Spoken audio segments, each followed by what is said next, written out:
नमस्कार मित्रों, आज हम आपको बताएंगे कि द्रौपदी क्यों पांडवों को मारना चाहती थी। मित्रों, महाभारत काल के ऐसे कई रहस्य हैं जिन्हें बहुत ही कम लोग जानते हैं। इन्हीं रहस्यों में से एक है जब द्रौपदी अपने ही पति भीम को मारना चाहती थी।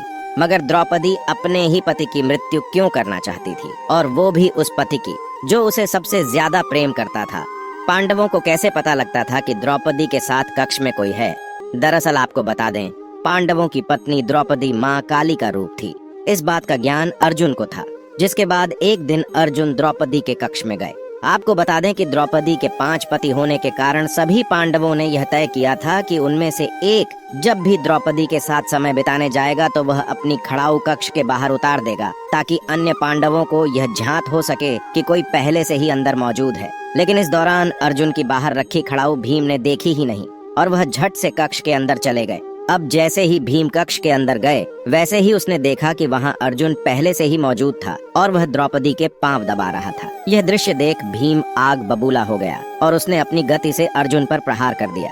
युधिष्ठिर कैसे भीम को शांत कराते हैं। कुछ शोर सुनाई देने पर युधिष्ठिर कक्ष में पहुंचते हैं और भीम से कहते हैं कि यह तुम क्या कर रहे हो? क्यों तुम अपने छोटे भाई को मार रहे हो? भीम युधिष्ठिर को बताते हैं कि उन्होंने अर्जुन पर इसलिए प्रहार किया क्योंकि वह द्रौपदी के पांव दबा रहे थे। उन्होंने आगे कहा कि क्या कोई पति अपनी पत्नी के पांव दबाता है? अब युधिष्ठिर को भी यह झांत था कि द्रौपदी माँ काली का ही रूप है, इसलिए वह भीम को चुप कराते हुए कहते हैं कि यह अर्जुन और द्रौपदी का आपसी प्रेम है, किसी को भी इसके बीच में नहीं पड़ना चाहिए। बड़े भाई द्वारा यह बात सुनने के बाद भीम महल से बाहर चले जाते हैं, लेकिन वह अभी भी इस बात से क्रोधित थे कि अर्जुन ने ऐसा क्यों किया। अब महल में कभी वापस नहीं आना चाहते थे और सुबह से चलते चलते अब भीम को रात हो जाती है। ऐसे में भीम एक पेड़ पर आराम करते हैं। अब भीम विश्राम कर ही रहे थे कि तभी रात 12 o'clock बजे वहाँ एक व्यक्ति आता है और घास के मैदान में पानी देने लगता है। उस व्यक्ति द्वारा ऐसा करने पर भीम की नींद खुल जाती है और भीम वहीं पेड़ पर बैठे हुए ही यह नजारा देख रहे।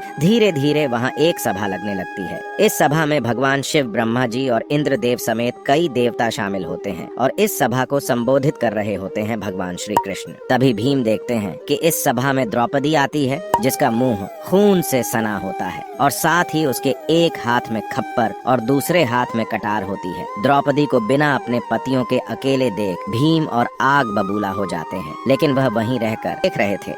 है विकराल रूप में आई द्रौपदी तभी सभी के सामने कहती है कि माधव मेरे सखा हैं और उन्होंने मुझसे यह वादा किया है कि वह मेरा यह खप्पर खून से भरवाएंगे। इसके बाद द्रौपदी कुछ ऐसा कहती हैं कि भीम उसे सुनकर दंग रह जाते हैं। द्रौपदी कहती है कि मैं चाहती हूँ कि मेरा आधा खप्पर भीम के रक्त से भरे और आधा कुरुवंश के रक्त से। ये सुनने के बाद भीम को द्रौपदी का असल सच झांत हो जाता है।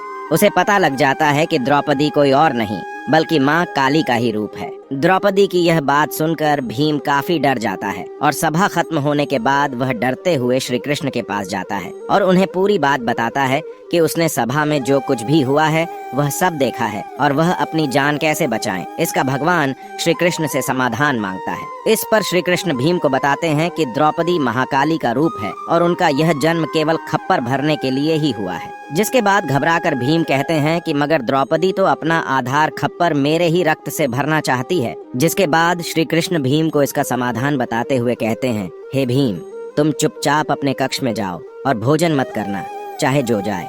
जब तक द्रौपदी तुम्हें भोजन के लिए मनाने न आए तब तक तुम अन्न को हाथ भी मत लगाना। श्री कृष्ण के ऐसा कहने पर भीम बिल्कुल वैसा ही करते हैं।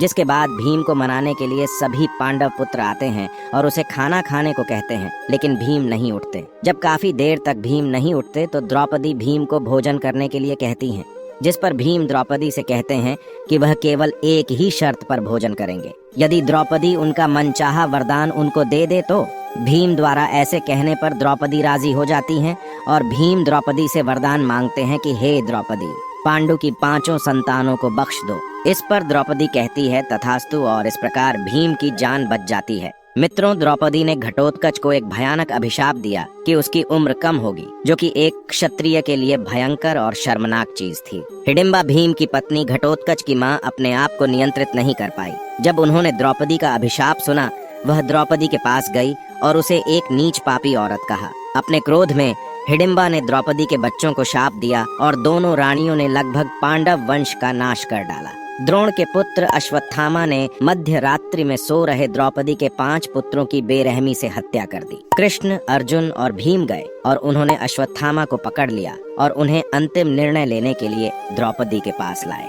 हालांकि द्रौपदी ने करुणा की एक अद्भुत भावना को दिखाया जब अश्वत्थामा अपने सिर को नीचे करके सजा पाने के लिए बैठ गया। हालांकि कृष्णा ने उन्हें बताया कि इस तरह के खूनी हत्यारे को मारने में कोई पाप नहीं था। द्रौपदी द्रोण की पत्नी के बेटे को खोने के दर्द को महसूस कर सकती थी। वह उसे निर्दोष ही बोलकर जाने देती है। दरअसल द्रौपदी के जन्म की एक कथा है जिसके अनुसार राजा द्रुपद ने द्रोणाचार्य का अपमान किया था। इस अपमान के चलते द्रोणाचार्य ने पांडवों के सहयोग से द्रुपद को बंदी बना दिया। ऐसे में द्रोणाचार्य के वध के लिए राजा द्रुपद ने ब्राह्मणों की सहायता से एक यज्ञ किया, जिसकी सहायता से उन्हें 2 संतान हुई, जिनमें एक कन्या और एक पुत्र शामिल थे। पुत्र का नाम धृष्टद्युम्न रखा गया और कन्या का द्रौपदी, जिनके जन्म का उद्देश्य द्रोणाचार्य का वध था। यही वजह थी कि राजा द्रुपद द्रौपदी के लिए ऐसा वर्ग ढूंढ रहे थे जो शस्त्र विद्या यानी द्रोणाचार्य को हरा सके।